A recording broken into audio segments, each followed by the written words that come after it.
Rastepa Music. Ndinonzi Eliodaneni, hai wakuno kumberi. Chibaba chepa moza, yesa DJ Sikapi, DJ Sota. Kuzimbabwe.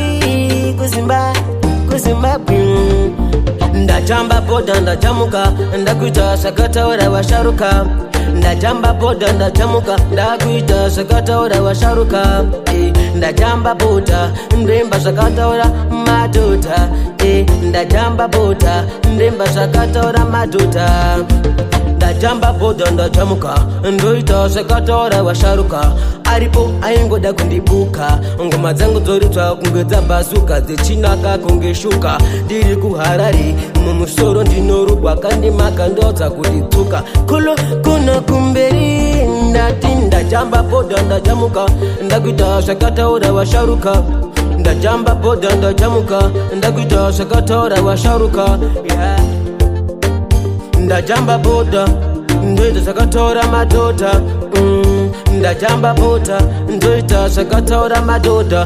DJ Sikapi, DJ Sota, batiza mshini njembe inini. Pamango mandoda fume usinga gome koti pondo famba arewe nini. Ango ewe nini, ndire chibaba chepa moza.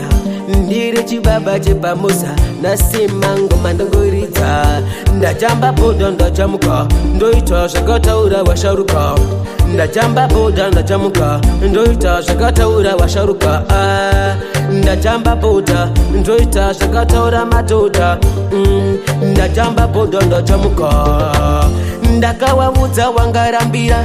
Tonena sindotoridza mbira, ichone watarisa mudenga. Mungadondo na mchatuka matenga mamega.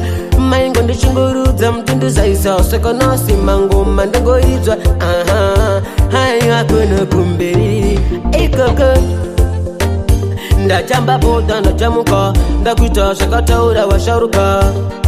Ndajamba boda ndajamuka, ndoita sakata ora washaruka.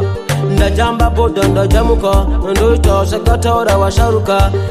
Ndajamba boda, ndoita sakata ora nemadota.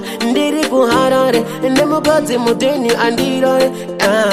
Kana pandokota moto ndinenge ndichutira mbare. Maketoza nondisimbisa, panenge pasina mare. Chibaba chepa mozo chacho, chibaba baba.